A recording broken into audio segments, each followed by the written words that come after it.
The Research Roadshow model is a mechanism that we use in the knowledge mobilisation team to bring research and evidence to the sector.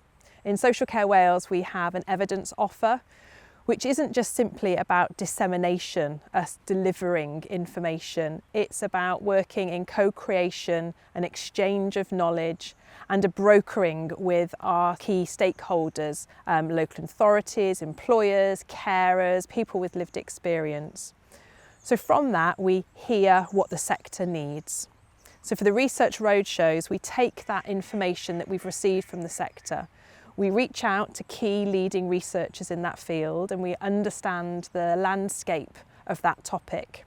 From that point then, we will work with a local authority or a regional safeguarding board to create a Research Roadshow day. I was contacted by Social Care Wales colleagues to talk about what emerging issues I felt were relevant in the work I do, covering children's, adults and education safeguarding. I've got quite a breadth, so I was really aware of some of the needs around that transitional approach to safeguarding, and we kind of devised some thoughts and ideas around that, and from that the Research Roadshow in this year in Newport began, and obviously it's gathered momentum and hopefully being now rolled out across all of the safeguarding boards in Wales. So the Research Roadshow day in itself is a day where we look to bring researchers, reflection time and refreshments to a local area. We bring them to a local area because we're aware that there's many restrictions within social care and many pressures, particularly being around time. So by bringing it closer to people, we can ensure that there's more possibility of them being able to attend. So the Research Roadshows offer evidence and research, but also the reflection and the practice time to think about what that research may mean for their practice, and in the hope that we can continue working with those people to look at creating practice and potentially policy change. So I was invited to take part in the Research Roadshow because a lot of my research findings have relevance to transitional safeguarding. So what I found from my research is that young people don't just suddenly stop having particular issues. My research focuses on child criminal exploitation. Children don't just stop being criminally exploited when they reach the age of 18. It can continue into adulthood.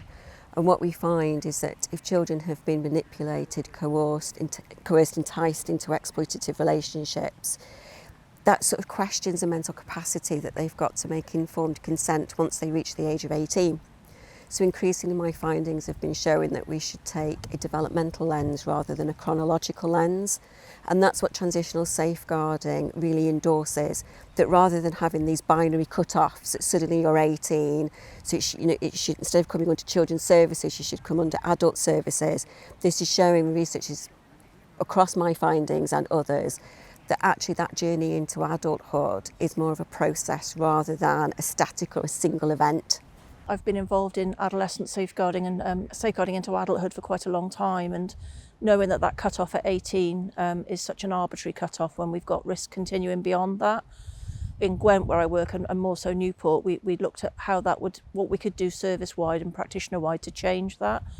We did that via extending some of our processes and meetings, looking at managing risk around exploitation and young people up until the age of 25, so that we weren't just stopping at 18.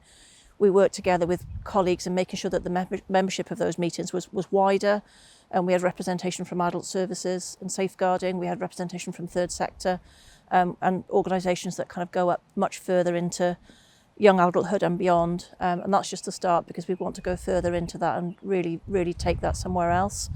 When I was 16 years old, I got stabbed and I got found in possession with a firearm and Class A drugs. And when it all finally came out that I was involved with, criminality exploitation, I got sent to custody initially, and then once they realised I was a victim and I really wanted to turn things around, that's when the police officers really helped me.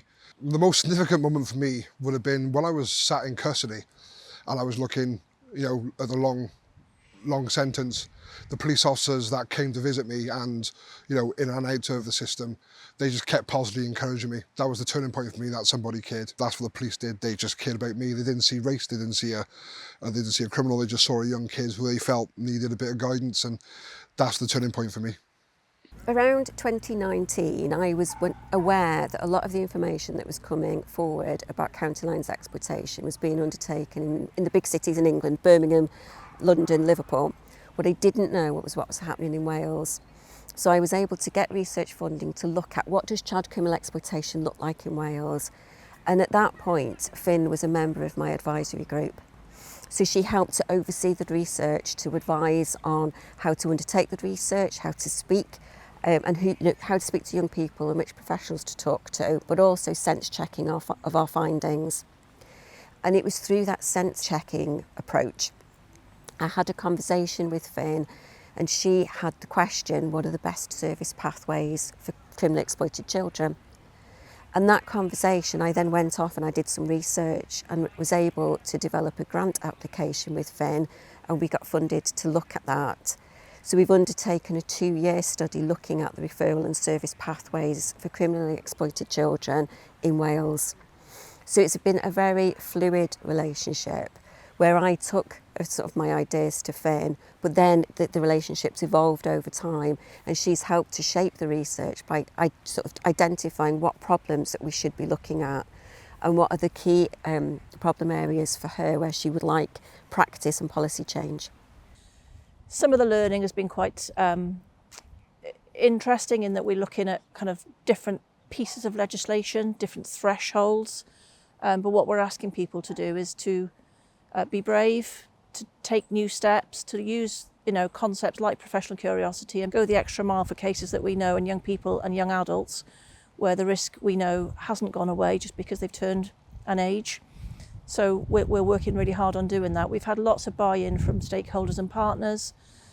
For example, the police in Gwent have extended the life of some of their processes. So the immediate response group process, which happens after there's been an incident in the community, that previously went up to 18. That corresponds with our exploitation framework now up to 25 as well.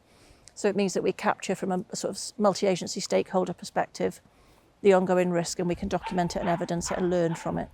In an ideal world, I think we'd be person-focused as opposed to legislation-focused and threshold-focused. It's about meeting the needs of individuals, understanding risk better and responding to it in a much more holistic way where we've got the heart and the voice of the person in the middle of the systems. There's sort of a scarcity of social care research. Unlike health research, social care research can be quite difficult to undertake. When it comes to social care, the problems are far more complex. Each family differs in their range of needs and the environment, the socio-economic circumstances. So social care is quite messy.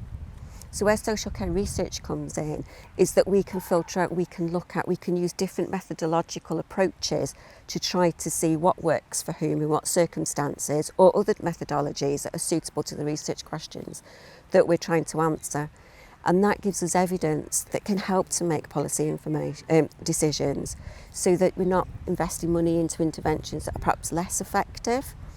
Key message I'd like to share is that professional curiosity would be key for professionals that work with young people, trust in people, and just be open to new ideas. And for young people, to reach out to people like me, reach out to people that, in your community, youth workers, teachers, social services, what that looks like for you, really. For me, that's a big one. That looks good, that future looks bright. I'm here to tell you that I did it, and it was the best thing I ever did.